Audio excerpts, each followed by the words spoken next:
What is going on, everybody? It's your boy Gsluke here with our DFS live stream for round 2 at the Rocket Mortgage Classic, but also gonna touch on some LIV golf stuff. So at the end, stick around if you're looking for some of my first round notes for Bedminster. Going to talk about the weather there, some of the notes we know about the course, and then a few of the plays that I'll be getting to there for the LIV golf event. So a lot to talk about here. First, just I guess a debrief after round 1, which for me, at least as of right now, is the slightest of positive ROI. So we're right on that line where it could be a solid week with a solid cut day tomorrow, or could go disastrous. So it's going to be a extra sweaty cut day for me. Plenty of guys that are right around -1 or -2 on the leaderboard, including Patrick Cantlay, who was one of my higher exposed plays. But in single entry, I went with Cam Young, who, believe it or not, at -1, I'm a lot more comfortable about, especially because he's playing in the morning wave tomorrow, than Patrick Cantlay, who's at -2, has to play in the PM. So there's a few guys that I need to squeak through that cut line for sure. But anyone that gets through the cut, guys, is more than live to score enough fantasy points. Over the weekend here, you're going to have perfect conditions from a scoring standpoint, and you're going to see a scoring average of probably right around 69, like literally 3 shots under par there on Saturday or Sunday. That wouldn't surprise me in the least. So just get your guys through the cut line tomorrow, and you should be sitting in a solid spot. I guess a few other notables, Taylor Pendrith, right? I have an outright ticket there. I have an outright on Siwoo Kim as well. I feel pretty solid about those positions. I don't have Tony Finau, so that's a piece of opportunity cost for me this week. I wanted to play Tony. He was my #1 model rank this week, but I decided to play Cantlay. And I kind of told you guys yesterday, you can play both of those guys up top, but then you can't play a Cameron Young, right? Who I, by no means was going to avoid this week.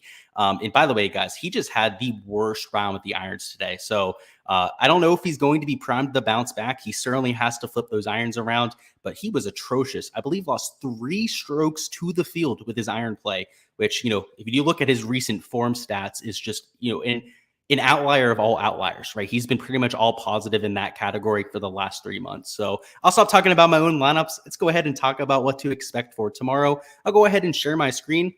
And as we always do on the videos here, I'm going to start with a look at round 1, right? Let's try and learn a little bit of something from the stats here. So from an overall perspective, played 1.28 shots under par, which from a surface glance doesn't really give us the full story. So we're going to go ahead and split this by wave, where you can see in the morning wave, it played significantly easier than it did in the afternoon. In fact, a whole 1.3 stroke difference.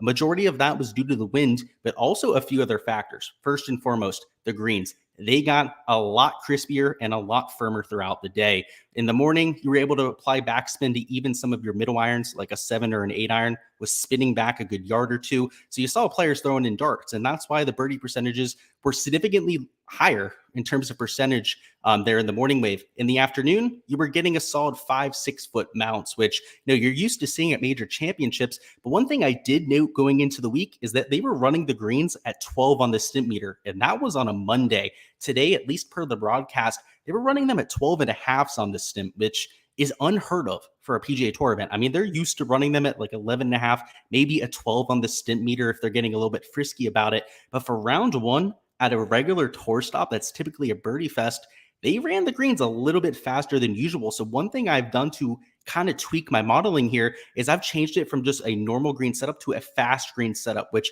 doesn't seem like a massive tweak, but it changes, some of the putters I'm looking at drastically. There's guys out there that just tend to perform better when greens are fast. And for tomorrow, because there really wasn't any precipitation throughout the day, there was just a brief sprinkle right around noon today. I'd expect that to also be the case tomorrow. So in the afternoon, you're dealing with higher winds, which we'll look at here in a second in terms of the weather, but you're also going to have crispier greens, also firmer and faster fairways. Another factor that I didn't consider going into the week, which certainly I probably should have, I don't think many people out there thought of this, is because of some of the POA influence on these greens. I mean, POA's infamous for budding throughout the day. So POA, that strain of grass, is known for really getting bumpy throughout the day. So in the morning, it'll play like a carpet, very pure, like you're playing on a pure bent grass surface. But by the afternoon, a lot of that POA that's in these surfaces, starts to get a little bit bumpy. And you saw that today. Some of the players started to complain about bounces on the green towards the afternoon. And you heard some of the announcers mention it a few times too. So, I think that also fed into some of the difference here. I mean, at POA golf courses, this isn't a pure POA surface. It is that bent grass POA hybrid. You're going to hear players really complain about it when it's a pure POA surface, like what you get over there at Torrey Pines, Pebble Beach, that sort of thing. Even though it's not a full effect here, I still think it's something that may have contributed to this difference here. And especially when we look at Friday's forecast, we're going to expect much of the same, right? Maybe not as severe as what we saw here for Thursday, but in the morning, 5 to 6 miles an hour of sustained winds. You have a few gusts there. It's really low in the morning in terms of gusts, right? Like 5, you see 10 miles an hour there at 8 a.m. It does get up to right around 12, upwards right around 11 to 12 p.m. But in the afternoon, you get much higher sustained winds. In fact, almost twice as strong. They're in that 9 to 12 mile an hour range. Now, the wind gusts aren't all that much higher, right? They're pretty consistently there, right around 12 to 13 miles an hour. But in terms of sustained winds, which is what you're playing in all the time out there, it's going to be hard playing into that, right? Holes are going to play significantly longer in the afternoon that are into the wind. And even the holes that are downwind, I mean, this isn't really a long golf course to begin with. It's just going to make some of your distance control a little bit more difficult, particularly with the firm and fast greens, right? When you're playing downwind to a firm green, it's almost impossible to stop the thing there, especially when you're trying to get it close to the hole. So just if you're looking for ceiling performances, I think you should be fishing in the morning wave. And just to give you an idea of the effect that it had today, and again, the weather today was much more polarized, right? In the morning, it was kind of similar to what we have today, still pretty gusty in the morning. But in the afternoon, right, the sustained winds were pretty much twice as strong, kind of similar to today. The wind gusts, though, got to 25 to 30 miles an hour. So that was the one key difference there. I do think that kind of exacerbated the difference today. And perhaps here for Friday, it won't be as severe, right? Maybe it won't be a 1.3 shot difference. Maybe it'll just be a 1 shot difference. But across all of your lineups, your entire player pool, that sort of thing, that's something that you want to bank in. So we'll talk about strategy here in a second. But this difference is significant, right? Twice as strong sustained winds, that is certainly going to change play, but also the firm and fast greens. Now, in terms of a scoring average, tomorrow, I do expect it to be a little bit easier, right? In general, the winds are going to be lower tomorrow than what we saw for today. And players are going to get used to these greens. Like I said, going into the week, they haven't had much rain in the area. I think that's why it's playing so firm and fast. I think the 12.5 in the stimp meter might not be under their control, right? They might not be able to control the speed of these greens because of just the lack of rain that they've had over the last few weeks. So I think that's something that's going to continue. So from a scoring average perspective, maybe it gets to 1.5 shots under par. I don't think it's going to get outrageous yet, but over the weekend, this is what I want to talk about. So first off, Friday night, there is a chance of rain in Detroit. So if there is rain tomorrow night, that is going to be a huge thing for the weekend. But look here on Saturday, pretty much no wind to speak of. And we'll just go over here to the regular forecast, which isn't as accurate, but we need to be able to take a look at Saturday and Sunday. Super low winds on Saturday, super low winds on Sunday. So kind of like I was foreshadowing before when it comes to your 4-round lineups, just get your guys to the weekend, which I think the cut's going to be -3, perhaps even -4 tomorrow. If you can get your guys to that number, know that they can go absolutely nuclear over the weekend and get the job done there with the scoring. Let's go ahead and hop into the player pool now. Some of the guys that I'll be getting to here for my round 2 showdown picks, at least for the Rocket Mortgage side. We'll go ahead and catch up on chat and see what's going on. Let's see what we've got. Got a bunch of you down there. Somebody didn't play Phenom, which I understand. I didn't play him myself, right? You can't play everybody up top, but I'm not really feeling all that bad about it, Jeff. To be honest, his putter is why I faded him this week. It wasn't the fact that he was a winner. I could see that you said, I thought we were supposed to fade winners. A lot of people say that. That's not something that I subscribe to. For me, it's all about that flat stick, and it's going to come to an end at some point. Like if you're a Tony Finau backer out there, you know in the back of your mind that he's not going to go out there and shoot 8 under par every day. His putter just can't go out there and do that at a sustainable rate. Now, for him to shoot 4 to 5 under par all 4 days, that's more than reasonable. So just if you're a Tony Finau backer, you're hoping that putter can stay there for maybe at least one more round. But I don't know, Jeff. I'm not all that worried about it yet. I see the winning score here being like 25, 26 under par, and he's going to have to make a hell of a lot of putts to get there. So it's far from over for sure. Nick Mars had a Pendrith first-round leader ticket. You love to see that. I didn't go any first-round leaders this week. For me, it was just strictly going to be outrights. I took a Siwoo Kim outright, which is looking decent. Pendrith outright, obviously tied for first place. I also took, a Cam Young outright, which to be determined. We'll have to see how that one goes. And we also had now I can't think of it off the top of my head. Somebody else who's in a pretty decent, Davis Riley, right? Another guy there at -1. pretty decent start for all of them. I think all of them should make the cut. We'll have to see how it ends up working out for me. So McThunder also has a Pendrith outright, likes to see that. Somebody played Damon today. I did not play Damon in any of my lineups, so I'm not there with you, but I think he's got a bounce back performance in him. He's in my player pool for tomorrow. I can tell you that much, Jeff. Sway didn't play. Well, he didn't play much Finau. He does have a little bit of Finau. So, hey, you're better than me this week, Sway. I have 0% this week myself. Catch Me Can says, harassed Kisner all day. Yeah, I know you were there in person. Hopefully it was fun out there today, man. And my buddy was escorted away from a hole when he yelled, "Looks like a hobby to me," after a shitty shot. I know Nick was giving Kisner some shit before too, and now you are.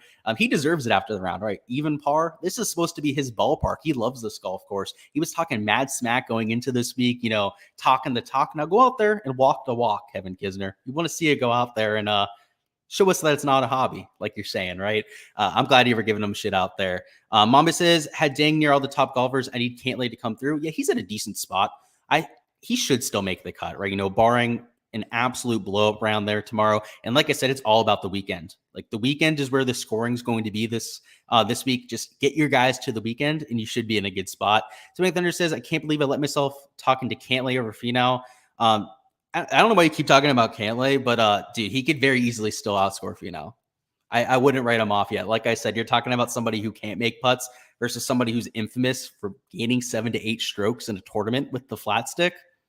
I would hold off on that yet. It's one round in, guys. Remember, it's a 4-round event for a reason. Just the overreactions, especially like 11 a.m. this morning on Twitter, where people are posting their lineups like, "Oh, look, I'm in first place at a large field GPP."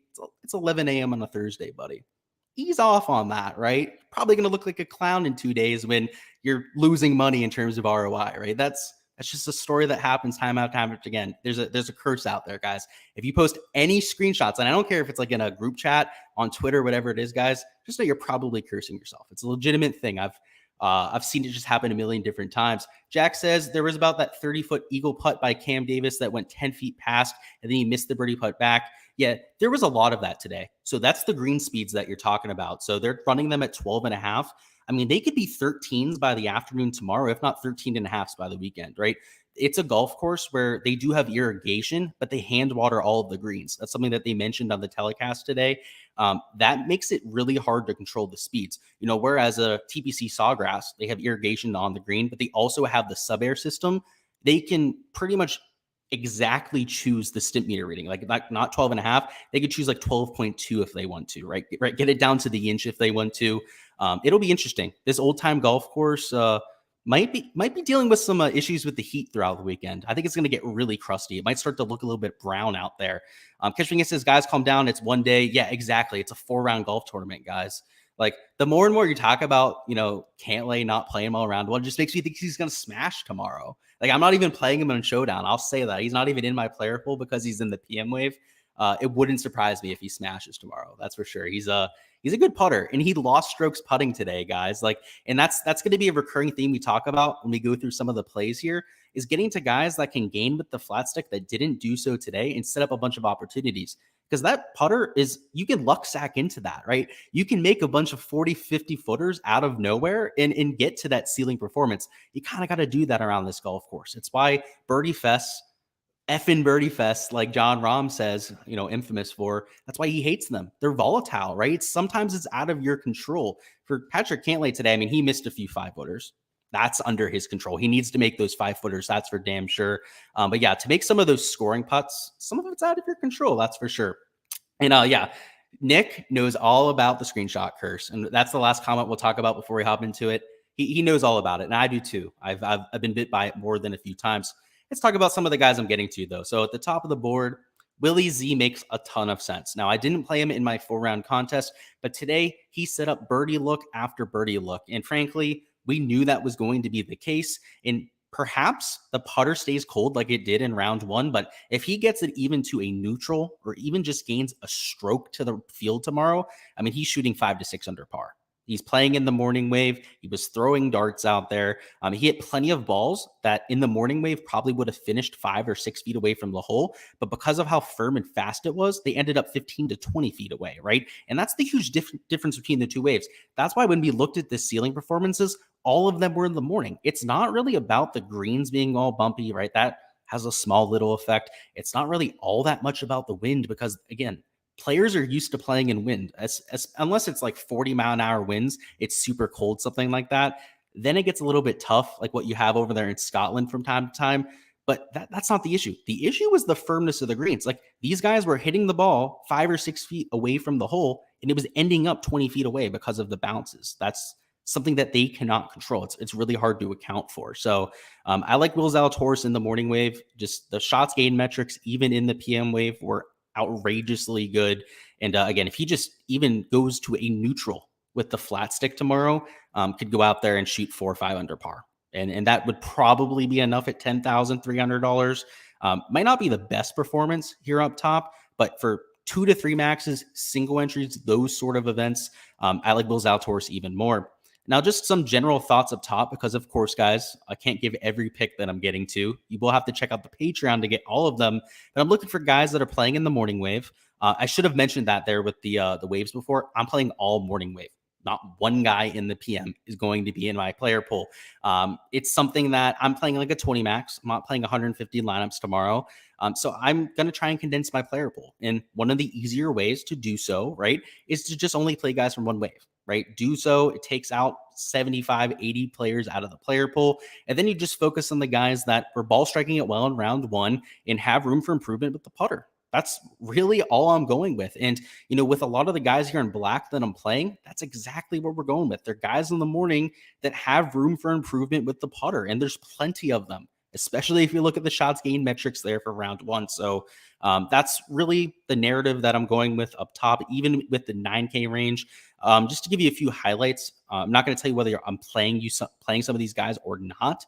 Adam Scott today, he went out there, was great from tee to green, lost strokes putting. Maverick McNeely went out there, was pretty decent from tee to green, wasn't a lead in any one category, but did nothing with the putter, which is very uncharacteristic for somebody like a Keegan, Maverick McNeely. Keegan Raleigh was pretty decent with his ball striking. As per usual, could not make putts today. So that was there. Sahith Theegala gained a bunch of strokes with the short game today, which he does from time to time. That's how he gets to his ceiling performance, but it was not ball striking heavy. So using those sentiments, might be able to make some of your own decisions there in that range. But that's the sentiment there with the upper 9K echelon. Let's talk about our next featured pick here, which is going to be Davis Riley at $8,700.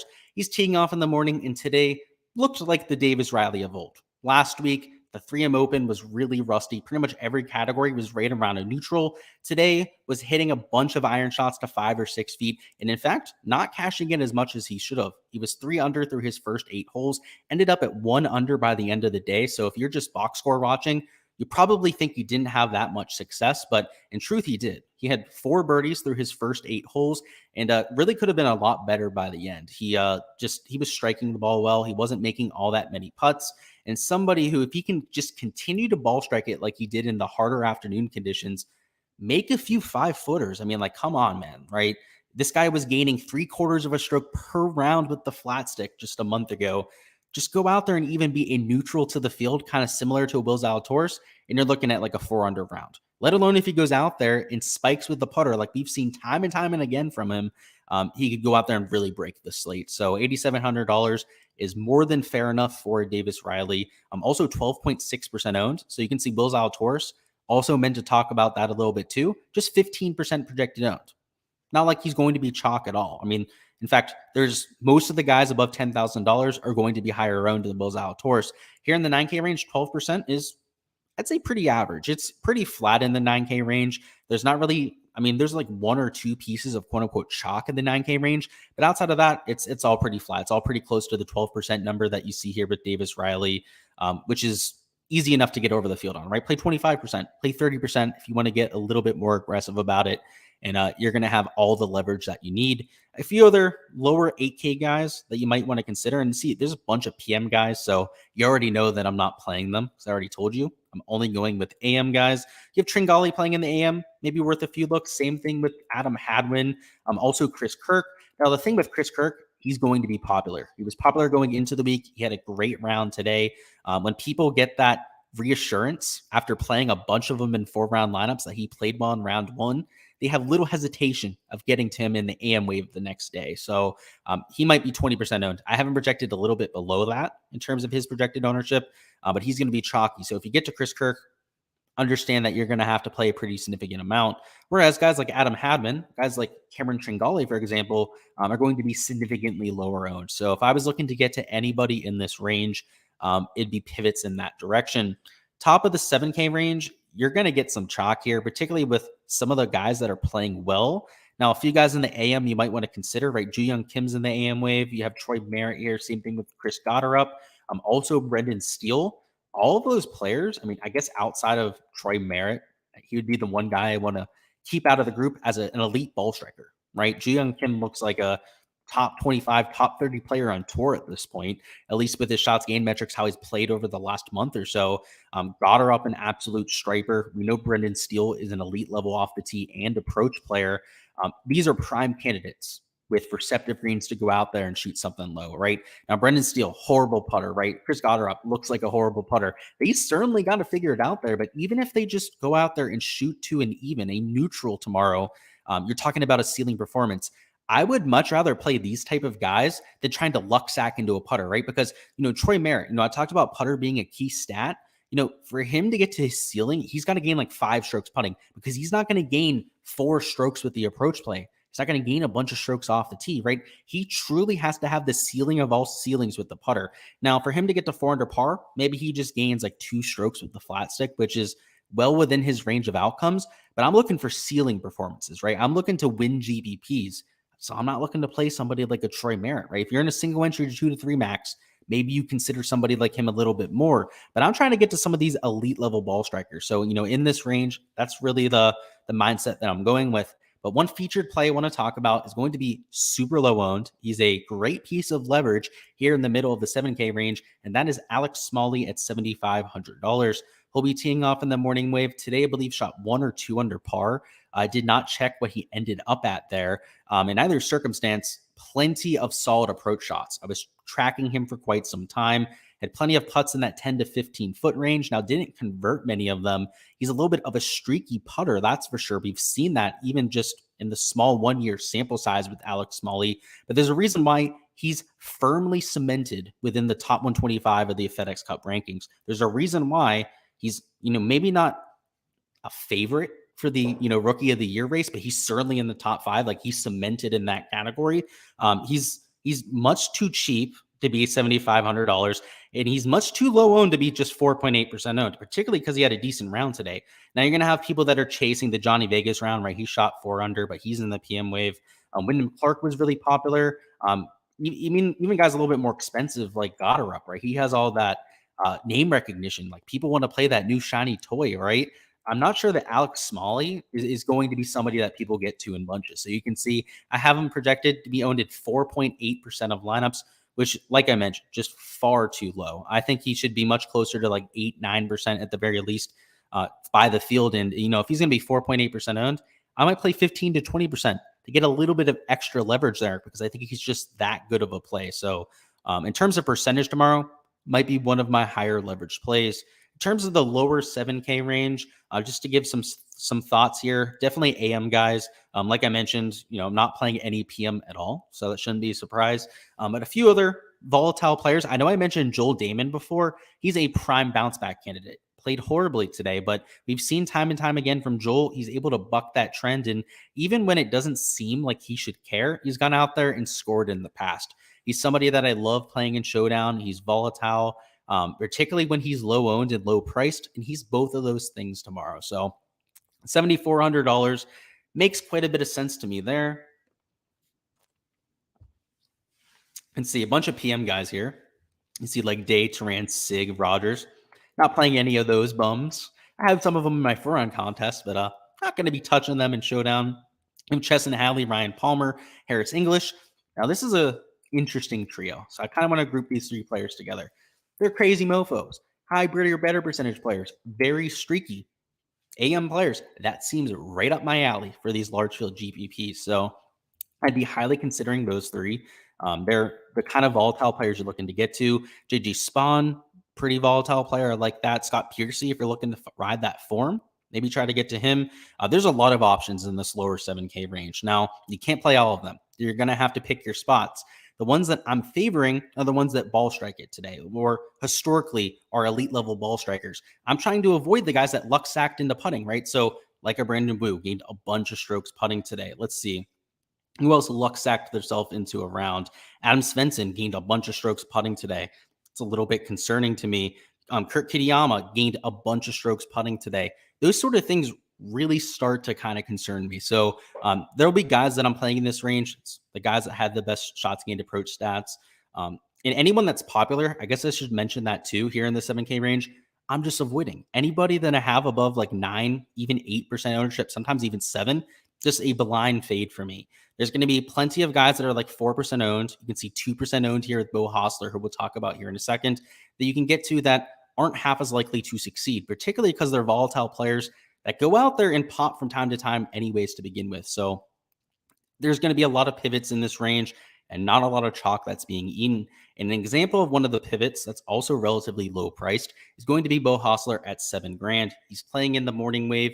Great player on the bent POA hybrid surface, but more than anything, has the type of momentum that I'm looking for. Started the round with a double bogey. I really thought it was just going to be one of those weeks for Bo Hostler where, he ejects, cannot do a thing, shoots like 6-7 over par, looks completely disinterested. And by the end of the day, was 2 under par. So if you're just box score watching, you probably don't think he had that solid of a performance, but for 17 holes, he was 4 under par. He'd be up there in the top 10, top 15 of this event. So at $7,000, I like getting there. He has the putting skill set to go out there and have a ceiling round. But on top of that, he's pretty decent off the tee. He's long, right? So if he's clicking in all cylinders, he's more than capable of gaining in bunches in that category. And while he's not a consistent iron player, we've seen him be first round leader. We've seen him go out there, have ceiling rounds, particularly at Pebble Beach. I was on POA, which again, we have that POA influence on these greens this week. And historically, he's pretty decent on the bent POA surface. On pure POA, he gains like 1.2 strokes per round. Like it's outrageous how good he is on pure POA. And Tony Finau, after his round today, referred to the greens as just pure POA greens, which isn't true. We have a lot of data from the PGA Tour themselves telling us otherwise, but maybe they're playing more like POA than we think, than in years past. That's a possibility, at least with some of the weather that they've had. It's a little bit drier, right? Think out on the West Coast, particularly in California. It's pretty dry out there, right? It's pretty similar climate to what they're kind of having in Detroit right now with the drought that they're going through. Maybe the POA is starting to thrive because of that. I'm no agronomist. I'm no weatherman. I cannot tell you that for certain, but I can just tell you what Tony Finau said after his round. He referred to them as pure POA greens. And if they are, that's Bo Hostler's. That's music to his ears. He absolutely loves those POA greens. Let's go ahead and catch up on chat, see what's going on. We talked about the screenshot curse quite a bit there. Sack says, I have faith in Parbajan tomorrow and Goddard. I like Goddard. He's playing early. I'll double check on Parbajan for you. I believe he is. If memory serves me correctly, he's in the AM wave. He is. He's right here at $6,300. I'm all for it, man. That makes a lot of sense to me. Great ball striker playing on those soft, receptive greens. Could certainly go out there and make some birdies. Catch me if you can says Mac Hughes lost his clubs at the British Open and still doesn't have them. Yeah, that's something that I noticed last night. And he was a pick who dropped because of that. Yeah, it's like losing your child. And I believe he lost his putter, which is like the most important thing.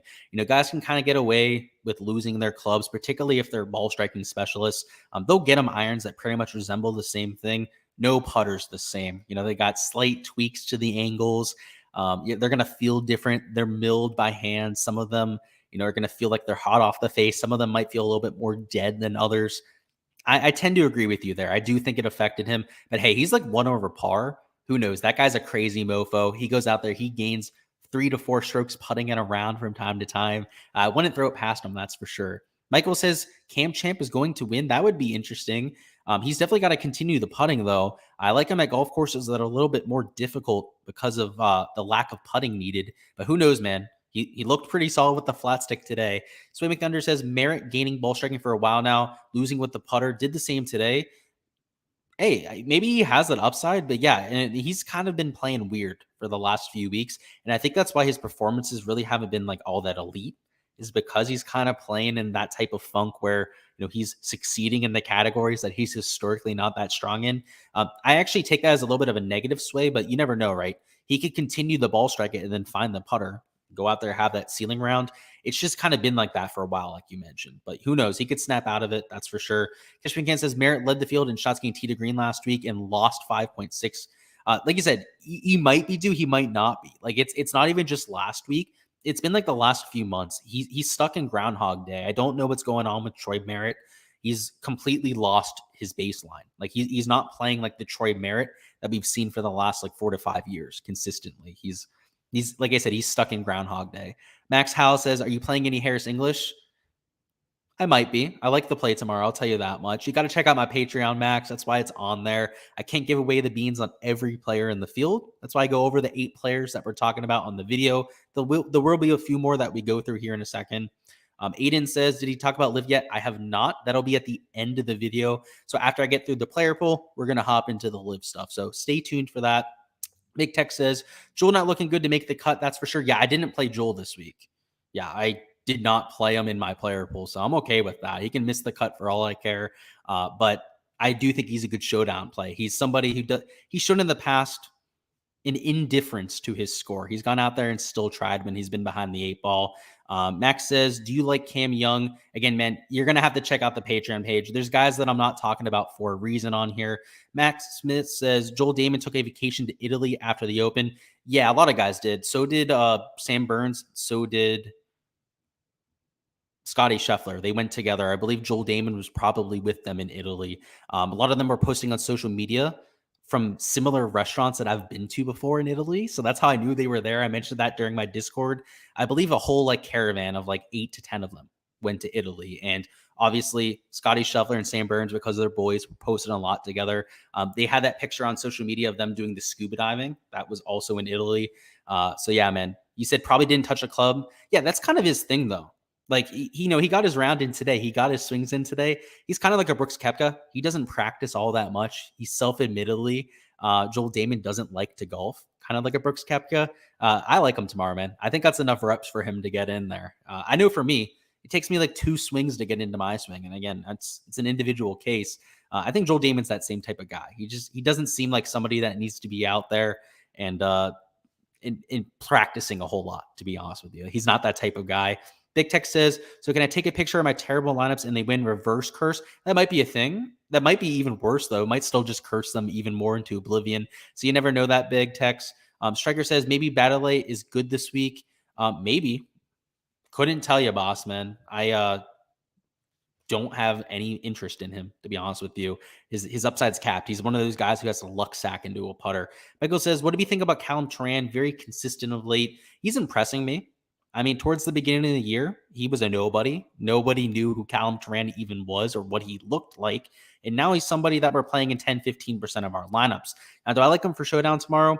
Not so much, right? Because he's going to get some attention. He's, like you said, he's putting up these consistent results. So let's see how expensive he is. He's what, like 70 something $100? Yeah, $7,300. He's in the PM wave. That's the main thing that's keeping me off of him. But he's also going to get some attention. Like, people are coming around to Callum Turan, right? He's no longer this unknown prospect where you're going to get him at like 2-3% owned. Last week we played him in Friday Showdown. He shot 8 under par and he was what, like 0.4% owned. I mean, tomorrow he's going to be 20 times that in terms of his ownership. So he's not nearly the same proposition as before, where we were trying to be early on the guy because he had all this upside and he was super low owned. Now you're talking about somebody who is being owned like regular tour players, guys that we've seen perform at this level for 5 or 6 years. And do we know if Callum Turan's really that guy, or is he just in a really good stretch of golf, right? That's the question you got to ask yourself, because you're going to have to play 15, 20% of them tomorrow to get that leverage. Just not something that I'm personally willing to do because, I hate to say it, he's impressed me. I don't think he's that guy. I don't think he's going to be a consistent contender on the tour. Personal opinion, at least what I've seen with the metrics, particularly with some of the play under crunch time, I'm not a huge believer in them long-term, but that's just, again, my personal opinion. Everyone's entitled to their own. Nick Marr says, Stewart in the pool, first off the tee tomorrow. Check out the Patreon, Nick, but yes, he is. I have Brian Stewart in the player pool. I'm playing that bastard. I hate the guy. He's not somebody that I like to play. He's takes forever to hit a golf ball. I was there at PGA National and had to witness it firsthand. And if you're at a golf event, guys, this is why it really, grinds my gears. On TV, right? Watching somebody that's a slow player isn't all that bad because you're not having to stand still. When you're at PGA National and watching Brian Stewart sit over a ball for 2 minutes and you're having to stand there holding a beer, not moving an inch because you don't want to, make him fidget and not hit the ball. Because if you do, he's going to sit there for another 2 minutes and slap dick around and not hit the golf ball. He did that all day. And the only reason I watched him is because he was with my boy Brooks. And Brooks, he shot like 4 over that day. And I can't help but think, and I was on a Saturday, so it was after the cut line, that it was because of that. He hates slow play. And he was literally looking over at Brian Stewart throughout the day and just shaking his head. He actually called over a rules official on him and got him on the clock because of it. I do not like Brian Stewart. Again, I'm a huge Brooks fan. West Palm Beach. I'm from down here, right? So obviously like the guy. I cannot stand slow play. And he's the king of it, but I'm playing him tomorrow. So yes, he's in the player pool. My arch nemesis will be there, but I'm not happy about it. I'm not happy that I have to get there. Let's say that much. A few guys in the top of the 6K range we'll talk about here. So let's finish off this player poll. Then we'll hop into the LIV golf talk as promised before. At the top of the 6K range, it's a lot of PM guys. You can see it's dominated by guys here in the PM wave. But there are a few AM guys worth considering. First off, Michael Thorbornson, maybe worth a few looks. He looked great at the Travelers Championship, looked pretty good at the US Open. Now missed the cut the last time out, but maybe that was an outlier. If you expect a bounce back after a rough round one, maybe that's something to take a look at. Trey Molinax, a bomber teeing off in the morning. I will not be playing Charlie Hoffman. First off, fuck Charlie Hoffman. I hate the guy. On top of that, just he luck sacked into his round too, gained a bunch of strokes putting, and is going to be popular because of his round. So all of those things are keeping me off of him, and let alone the fact that he's just a douchebag. Next up, we've got Dylan Fratelli at $6,700. Playing in the morning, 1.2% owned, and he's mispriced. Like in terms of pedigree, he's head and shoulders better than everyone priced around him. And I know, started horribly. He's teeing off in the morning, so he gets a chance to go out there and make up for his round. I like it a whole lot. He's a streaky player to begin with, and he's 1.2% owned. You're getting a price and ownership discount on a pretty solid player. A few other guys in the range you might want to consider. I mean, first off, Kevin Chappell's in the morning. Same thing with Ryan Moore. I'd like Chappell a lot more than Moore. Chad Ramey, he's been a relatively streaky player. He played pretty well at the Corrales, and that was in some windy conditions. Now, it's not going to be windy tomorrow morning, but it's still going to be relatively gusty, 12 to 14 miles an hour. Maybe that gives him a little bit of an advantage. I like Garrick Higo. Let's talk about him. He's a featured pick here. $6,500, extremely volatile. This guy, he's shooting 5 or 6 under par, or he's shooting 5 or 6 over par. That's the Garrick Higo experience. Now, round one wasn't all that polished, was not playing all that well, but we've seen it in the past. He'll go out there, eject round one, and then go out there and have a ceiling in round two. He did it at PGA National. I got to see that in person. Garrick Higo, when he's firing on all cylinders, is hitting balls to like 5 feet on every single hole. I mean, there was a loop right around the bear trap there at PGA National. The 3 holes before the bear trap, I followed him around the lake. He hit the first shot to like 7 feet, made a birdie. On the next hole, he almost jarred it, put it to like 5 inches, tapped in for birdie. And then on the hardest hole of the golf course, the par 3, I believe it's 15th there at PGA National, he almost holed it out again, hit it to like 2 feet. He's an absolute animal. The thing is, he has a lot of negative volatility. So if you're playing in like a 2 to 3 max, a high dollar contest, I would really think twice about playing Garrick Higo. But if you're talking about a 150 max pool, a 20 max pool, playing him in 10, maybe 15% of your lineups, I think it makes some sense, right? Taking a shot on somebody like Higo, who has the firepower to actually take this to something like 7 to 8 under par. When he's firing on all cylinders, he's more than capable of going out there and having a lot of success. Let's move on a little bit further. We're not going to talk about specific players here because I don't want to give away my diamonds in the rough down low. But we're looking for high birdie percentage players. They're teeing off in the morning, and historically ones that are pretty good ball strikers. Now, I already gave away Parbojan. He fits that description, and just a lot of guys like that down low. High birdie percentage players. Brandon Matthews is a perfect example of that. You can see I have him at 0.1% projected ownership. He's $6,200. He's a bomber, and off the first tee today, he had a 360-yard drive. That just tells you his upside. He can go out there and drive a few of these par 4s, particularly if the wind is going to be downwind or just down in general. Might even be able to reach some of the 380, 390 yard par fours. He's capable of reaching 200 miles an hour ball speed. And he's done it on the PGA Tour and Korn Ferry Tour before. So if he does so, we could see some absolute fireworks. And I hope he tries to. I hope he goes for some of those greens because like he can hit it 380. He can, like, I don't want to say easily hit it 380, 390 because he's going to need quite a bit of rollout to get to that distance, but he's capable of doing it. And I sure hope he does that tomorrow. That'd be a cool thing to wake up to. Brandon Matthews has eagled hole number 10 or something like that if he goes for it.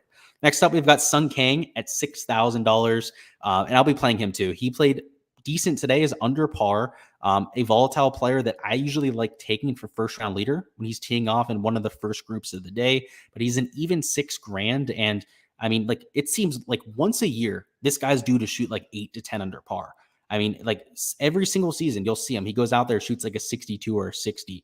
Now, he hasn't really done it at this point of the year, so I don't want to say that he's due, but he kind of is. And he's $6,000, and he's playing decent golf going into the second round. So early morning tee time, maybe Sung Kang can go out there, fire some darts like we've seen from him in the past, and get us to a ceiling performance. What we'll do now is we'll catch up on any PGA questions before we hop into LIV Tour stuff. So if you do have any PGA questions, go ahead and throw them down in chat. And then afterwards, we'll go ahead and touch on the LIV Tour.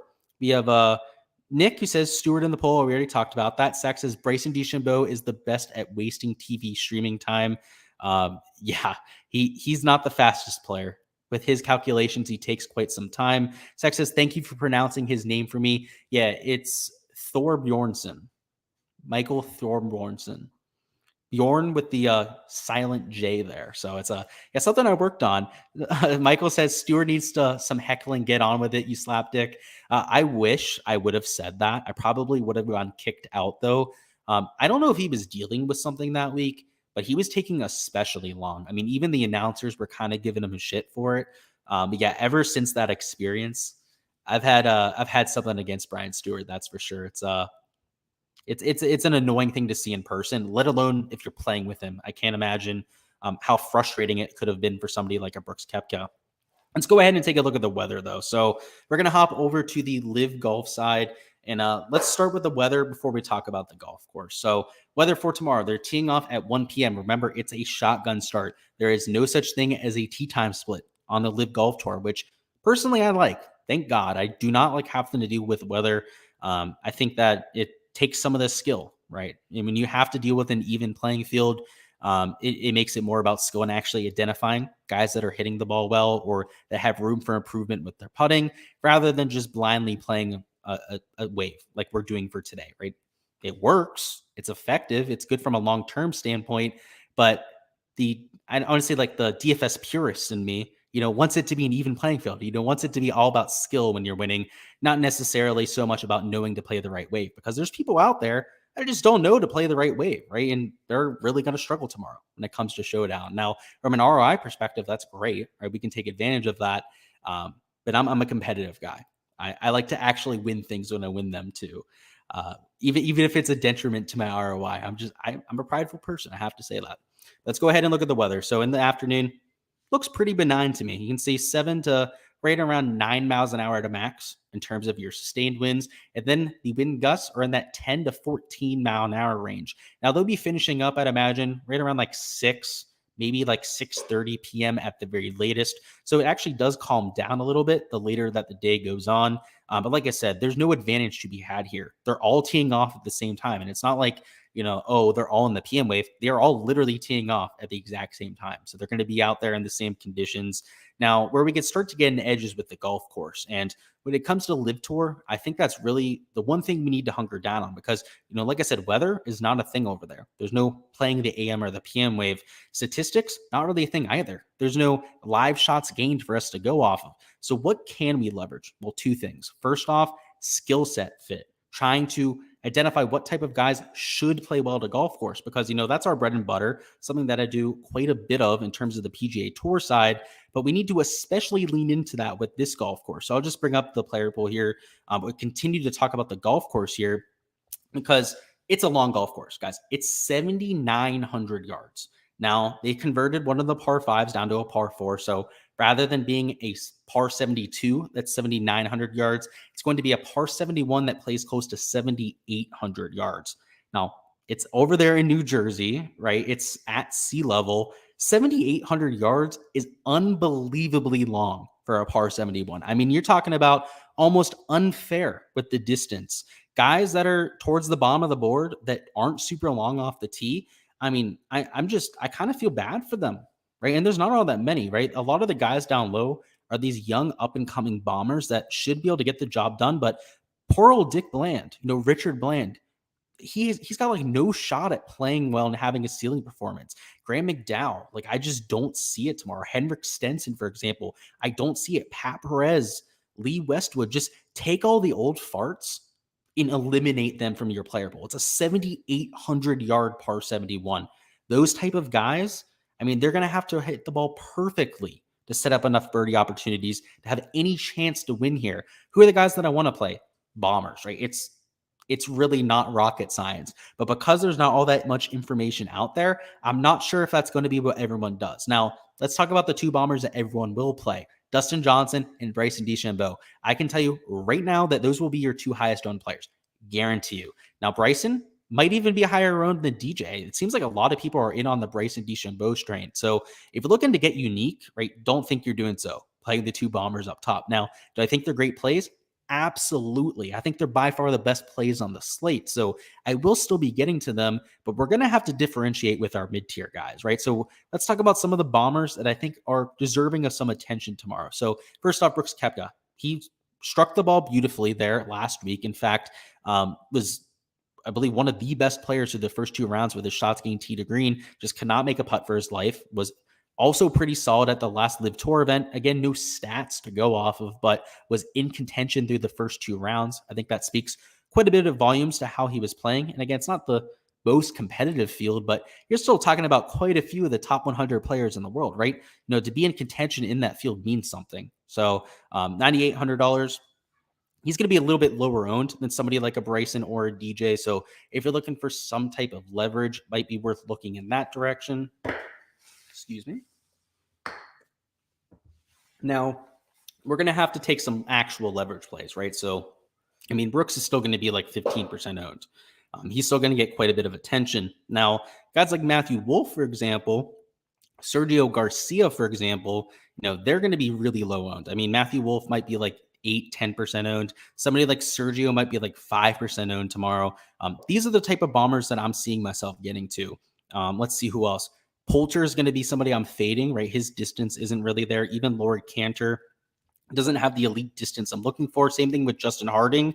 I mean, Henny Duplessis. I think he's a great example of like one of these quote unquote sleepers. Now, for the first ever event they did the LIV Tour stuff on, he was super high owned, and so was Justin Harding, and both of them are South African. And I can't help to think that had something to do with it.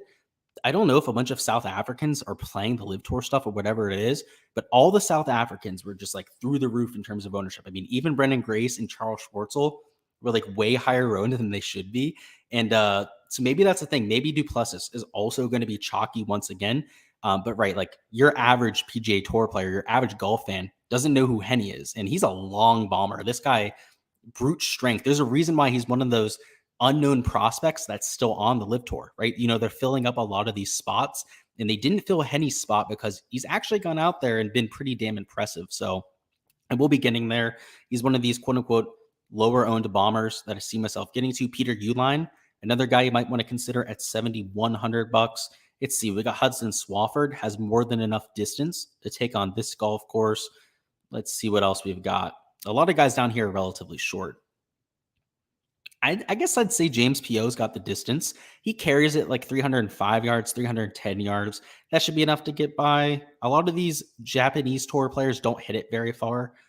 So I do worry about them on this long golf course. So like Tanihara, Kazuma, Inamori, all of them are like hit it like 290 through the air, 295. That kind of concerns me. Turk Pettit, he actually hits it pretty long ways. So he's not the worst guy to consider. He's an American, actually. And he hits the ball quite a long way. He went through the Korn Ferry Tour for quite some time and then just decided to go to LIV for some reason. And I'm not really sure why he's still in the field. Like, he's not that good. but there's a reason why he's $6,300. He's going to be like 0.2% owned tomorrow. I might play him in like 2 of my 20 lineups, something like that, because he actually has the distance to go out there and take on a 7,800-yard golf course. So that's what I'm thinking from a holistic perspective. I can't give you every play that I'm getting to, obviously. Still got to play against you guys myself. Let's talk through some of the strategy with building lineups. So when we're building lineups for a large field GPP, which I'm in a few 20 maxes, I'm going to be entering the same 20 lineups in all of the 20 maxes. I believe I'm in like 4 of them. So I'm not going to have 80 lineups. It'll just be 20 for me. And it's going to be that GPP mindset, right? What is there like? I believe one of them, there's like 8,000 entries. I believe most of them, they're like 1 to 2,000 entry contests. So they're not that massive. So I want to get a little bit different with my lineup, my ownership, making sure that I'm not duplicating myself with the entire field, but I don't need to obsess over it. We're not in a 10 to 100,000 entry field. So let's start up top. I love Bryson. I think he makes a ton of sense. I think starting with him or DJ is going to be something I do in a majority of my lineups. And I think you could play both together, but you're being a little bit aggressive at that point. So let's take the more conventional route, go with somebody like a Bryson. As a second man in, I think getting to a Wolf or a Sergio Garcia would make quite a bit of sense there. So let's go ahead and just plug in Sergio as our guy there. Let's go ahead and put Henny in there at $7,500. Another 8K option. Let's go ahead and take Matthew Wolf too. We could probably take 2 guys in the 8K range. We still have $7,300 remaining here. So I can't give you the whole lineup. Again, DraftKings terms and conditions. But at that point, you have $7,300, right? You can just, this is like a relatively passive lineup build, right? It's relatively balanced. You're going to have all guys in the 10, 8, and 7K range. Now, like I mentioned, if you want to play Bryson and Dustin, you could probably get away with this because you have those 2 pieces of chalk together. You're going to have to get a little bit cheaper than Matthew Wolf, that's for sure. But Henny Duplessis shouldn't be that chalky. And if we go to like the top of the 7K range and try and take another pivot, perhaps like a Peter Uline, by taking 2 lower owned plays like a Duplessis and then somebody like a Peter Uline, it offsets having 2 super chalky players. Now you have 6,900 remaining on average. So with your last 2 spots, even in a relatively small contest with just 1,000 to 2,000 entries, you want to be a little bit careful about it, right? So I wouldn't go about taking 2 chalky guys. There isn't that much chalk in this range to begin with, so I don't know if there's all that much to worry about. Yeah, honestly, just looking at it at this glance right now, there's not going to be that many pieces of chalk to begin with, but you can probably get away with playing them together. Again, I think the guys that you couldn't get away with playing them together, it's the middle of the 7K range. Actually, I don't know. The more I think about this, you are cornering yourself into a corner playing these 2 because even in this 7K range, like you can't get to this. Yeah. So I don't know if I love playing these 2 together, to be honest with you, just in terms of the lineup building process, because Duplessis, like he's going to be relatively low owned, but in terms of landing on players, like he's somebody that makes a lot of sense. Like he's probably going to be 15, 20% owned. I don't know if I love playing this combination here. So you can do so if you'd like to, right? You're going to have to be a little bit creative with those $6,900 remaining. I much prefer being a little bit more balanced, making your second man in somebody like a Matthew Wolf and building in the 7 and 8K range instead. But hey, each to their own out there. There's strategies for anybody. In terms of a cash lineup, I think first off, starting with DJ is almost a must. In terms of a second man in, I mean, I wouldn't take a Matthew Wolf or Sergio Garcia there. I'm definitely trying to be a little bit more safe about it.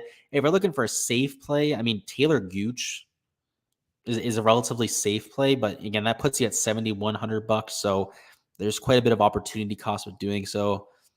Yeah. The Live Tour guys, like it's got some names, but it's got a lot of dicey names. A lot of people that aren't very consistent. I mean, if I had to pick a consistent name out of the bunch here, I mean, I hate to say it, it's Paul Casey, particularly with how he played at the Open Championship. I mean, he looked pretty damn rock solid there. So he'd be one of my cash plays for sure. Let's see what else we got. In terms of cash, Duplessis, I absolutely love. Like I said, I just think he's mispriced. I think he makes a lot of sense for the golf course, given that he's a bomber. And I guess Charles Howell III, probably not even the worst idea. You're talking about consistent players with a Paul Casey and CH3. Duplessis, he's a little bit more of an unknown prospect, so it's not like we can call him consistent. But you feel pretty good about your first 4 spots here. And you still have $7,200 remaining. For cash, the real key factor here is just floor, right? And Paul Casey with his ball striking has a high floor. Same thing with Dustin Johnson. CH3 going to hit a ton of fairways and a ton of greens, and he's more than long enough to deal with the length of this golf course. Same thing with Duplessis. In cash, that's what I'd be going with. Now, like I mentioned, like I'm trying to take as many bombers as I can for these GPPs, but there's going to be a few oddballs that I mix in there, right? Just hoping that they have that pristine ball striking day that they need to get to that ceiling performance. Just to give you a few ideas, right? Like a Matt Jones. He's no bomber, but every once in a while he goes out there and makes gold out of shit. He's more than capable of doing so. Kevin Na, for example, like he's not the longest player, but we've seen him have success at longer golf courses, which it's surprising, and it's because of how good he is with his long irons. He's used to playing from really far back, so perhaps it actually plays into his advantage. There'll be guys like that I'm mixing in. Now, for cash, I wouldn't be doing so, right? In cash, you want to be a little bit more stringent to your rules. Like if you're taking bombers, make sure all of your cash plays are bombers, that sort of thing. I'll go ahead and wrap it up there. That's all I've got for the live stream, right around an hour at this point. But I appreciate everybody stopping by. We will touch on any last second questions. So if you do have any Q&A that you would like answered, make sure to go ahead and put it down in chat. But if you're hopping out of here early, you are done with the questions, make sure you smash that like button on the way out. It goes a long way with helping me grow the channel and lets me know that you're enjoying the content. Let's hop into these questions, though. So let's see what we've got. We have Max Howell asking about some PGA stuff, which is great. We can ask either PGA or LIV golf stuff. We can go in either slate. I do not care in either direction. Who do I like more? Hostler or Damon? That's a close one. I'd have to say Hostler, just based on the form in round one. But I do think that Damon has a lot of upside for some of the large field GPPs. If they're looking for a median performance, it's not really a competition, right? Hostler shot 2 under in round one. Again, that was with a double bogey on the card and fits the golf course a little bit better on paper. So that would be Hostler for me. But if you're in a large field GPP, I do think that Damon is a little bit of a different prospect. Zach says, will you be coming to any Texas golf tournaments? Hopefully next year. I'd like to. I'm trying to get together some type of like a tour to go and try and go to like, one event in Texas, one of the West Coast swing events. Next golf event I'll be at will be the Tour Championship.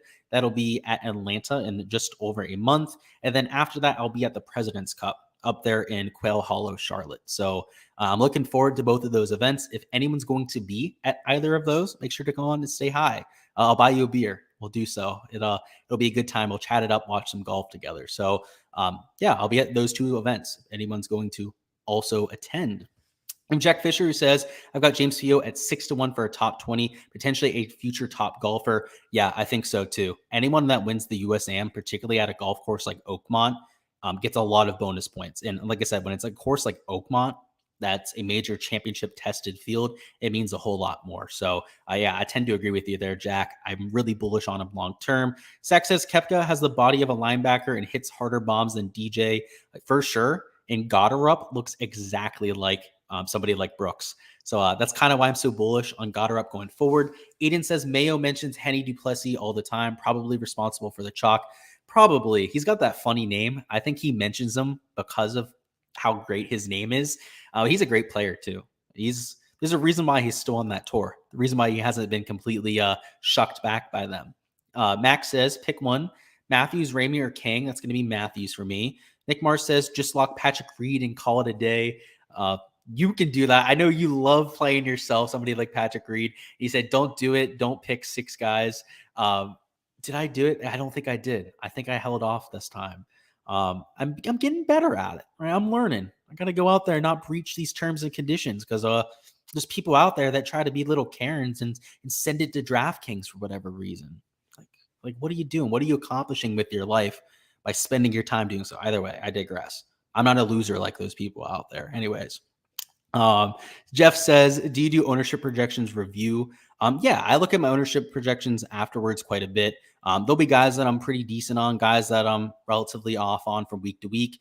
Usually my R squared is it's in check. There's a few weeks, especially like of late, the R squared has been really good, something that I'm extremely satisfied with.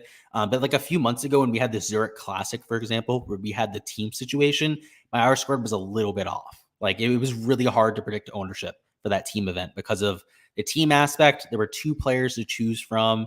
There's a lot of psychology involved with that. Guys that were clicked a little bit more often.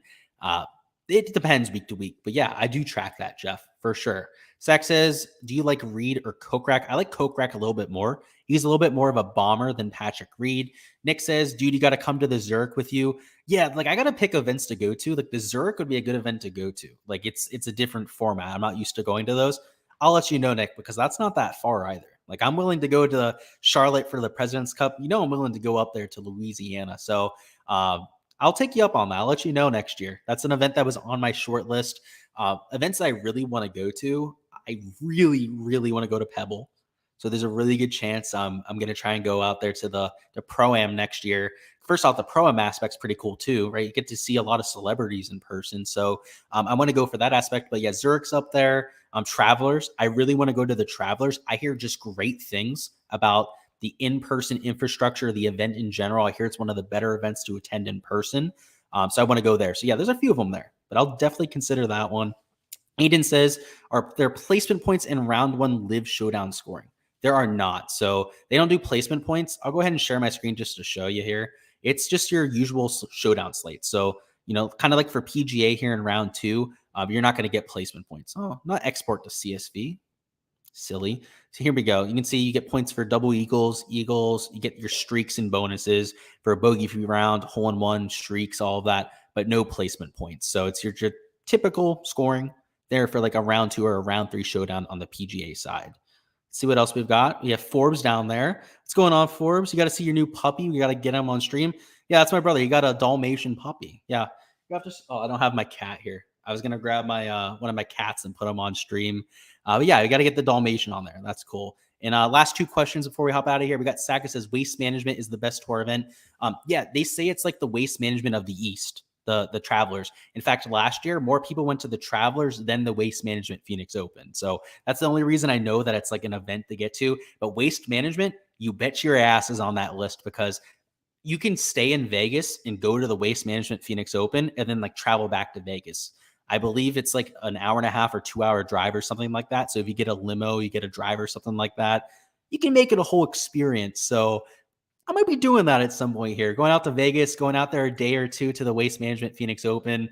And obviously just getting trashed, having a good time out there. That's what you do at the Waste Management Phoenix Open. If you guys couldn't tell from TV what everyone does there, that's on my bucket list too. So, hey, I'll be getting a list together of people to go out and do that. That'll be a lot of fun. And Timothy, the last comment we'll talk about, it says, Charlotte is nice. I live near there. I agree. When I visited, first off, just great people. But on top of that, great restaurants, great town in general. I went out, had some fun at clubs, went to a bunch of restaurants and whatnot. It's a great city to have some fun in, especially when you're a single guy out there on your own. There was a lot to do in Charlotte. I had a lot of fun out there. But I appreciate everybody stopping by. Again, smash that like button before you hop on out of here if you haven't done so already. We'll be doing the same thing here for Saturday and Sunday. So for round 3 at the Rocket Mortgage, live stream tomorrow night, probably at like 7:30 or 8 p.m. Eastern time.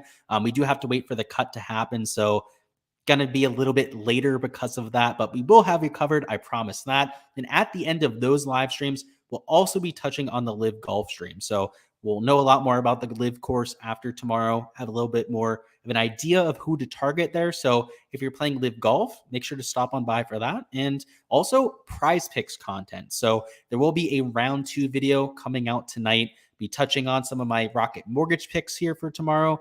And we'll be doing the same thing for Saturday and Sunday. So your usual slate of content. Again, nothing that you're not used to hearing at this point, but just want to make sure all the new people here know the idea, know the schedule that we're going with. But like I said, guys, thank you for stopping by. Best of luck with all of your lineups here for Friday, and let's get this cash, fellas.